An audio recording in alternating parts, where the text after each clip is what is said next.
Gbolahan Taiwo, a regional economist for West Africa at Stanbic IBTC, now joins me for this discussion. Gbolahan, glad to have you on Open Exchange West Africa this morning. Thanks for having me. So did you see the drop in PMI as we are seeing it is our reality for the reports on May?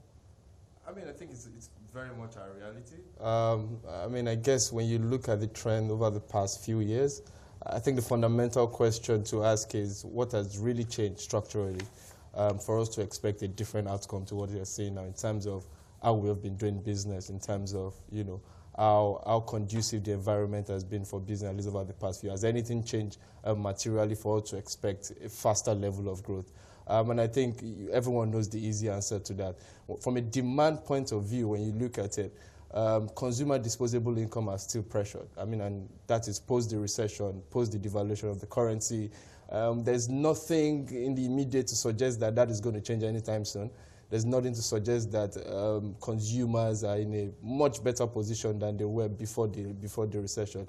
And more from the output side, when you look at it, a lot of these corporates and a lot of these producers still have a lot of things to contend with, multifaceted issues that they contend with. You take power, for instance. Power has always been a concern in the country, and there hasn't still been any kind of permanent fix, or whether it's temporary fix for power. And when you look at power, it contributes significantly to the cost line, which makes it more difficult for corporates to be able to expand and go on some big capex plans that they would naturally love to do. Secondly, when you look at the infrastructural issues as well, we've had the issues around the port for a while now, whether the port is too small, whether the roads to the port are not good enough, whether you need a rail line from the ports to transmit goods, all around the country. Those concerns are still there, and that continues to slow down business activities. But more importantly, again, and when you listen to the CBN at the last MPC, which is one of the major concerns, is credit to the private sector. That has still been lagging. So when you look at the full year numbers for most of the banks last year, a lot of them recorded negative loan growth, which tells us that, credit to private sector, according to the numbers from the CBN, was sub 10 last year. I think it was around 6 to 7%. Total, even though money supply increased. So all of these concerns are still there. The corporates are still not able to get credit.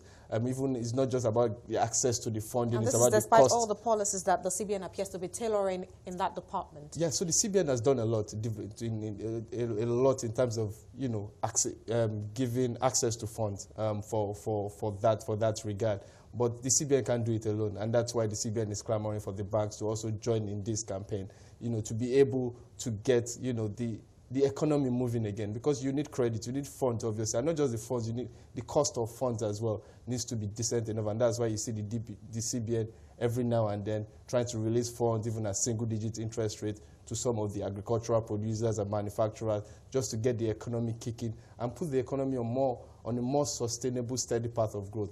But outside of that, if we don't see all of this changing, if we don't see all of this happening, we'll perhaps continue to see this volatility in the PMI, good this month, not so good next month. But I guess at the end of the day, to the extent that this reading is still above 50, it means there's still some level of growth, but it's not steady growth. It's not something you think, okay, now we have taken care of some of the issues, now we should continue to see its progress. I'd call it staccato movement. Now, you've highlighted policy issues, structural issues. I'd like us to maybe look at the political side of the situation, because at the time where we had the elections undecided, we still had some, can I call it, like I said, staccato growth. It was up, but not declining to the extent that we saw now. According to the report that we have now from you, this is the latest figure. It's the lowest in almost 2 years. Yeah. So in terms of structure now, you highlighted the ports, the uncertainty around that. The Lagos State government, the new Lagos State governor has said that within the first 60 days in office, he will try to the best of his ability to sort out the Apapa ports. To what extent would you say that political dynamics did impact this decline that we are seeing in the PMI for May? No, it did. I think, like we mentioned, around issues around the ports, right?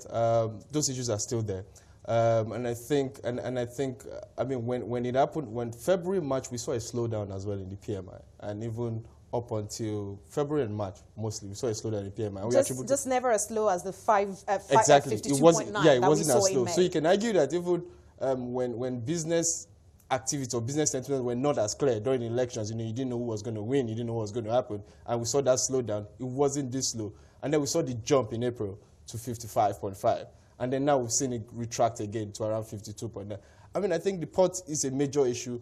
It's not just clearing the road of the trucks. I think more structurally, I think the ports have perhaps become too small for the kind of traffic that comes to the port on a daily basis. So you're probably looking at alternative routes, alternative ports around the country, whereby you can think of how to decongest the Lagos port and get some other ports around the country functioning so that there will be easier access. You don't have to really come to Lagos to be able to move your goods from here to the northern part of the country or to the southern part of the country.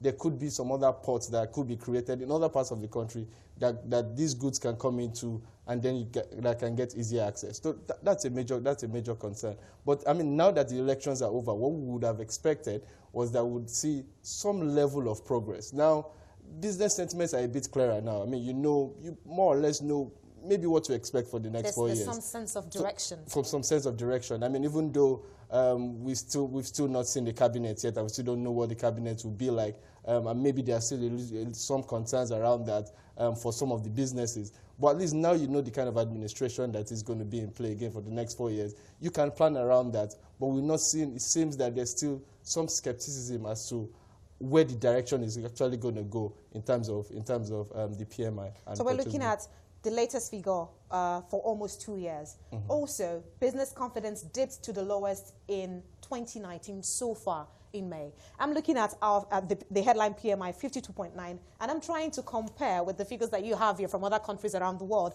52.9 for Nigeria in May. When you look at the US, it's 53, another 50. It's all hovering around 50.0, and I think 53 is the highest so far. Mm-hmm. What does this mean for us? What is this indicative of? I mean, I think generally this just goes back to everything we're talking about, global economic growth slowdown. I mean, we've had the US and China trade tensions, and we've seen concerns around that. I mean, the IMF has revised its global growth forecast downwards. The World Bank has done the same.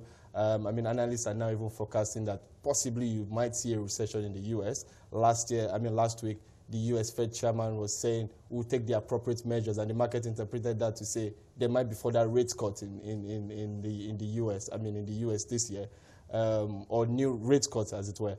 And then you look at India, for instance, cutting rates last week, as well. Australia cutting rates last week. The European Union coming out to say, we might be going on more stimulus in order to stimulate growth. So there's concern around global growth, generally. I mean, of course, U.S. and China trade tensions is in the forefront of it.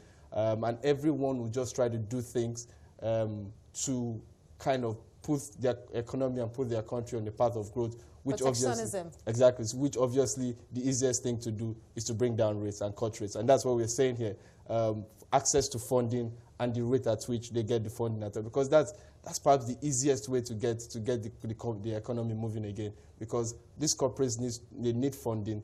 They need it to be cheap enough, in quote, for them to be able to run, so that it's not more burden on their businesses. But I still see some sense of optimism in your report. Business conditions continue to improve, albeit at a weaker pace. Many thanks to you for your time, Gbolahan. We have to pen this conversation here for now. Gbolahan Taiwo is a regional economist for West Africa at Stanbic IBTC.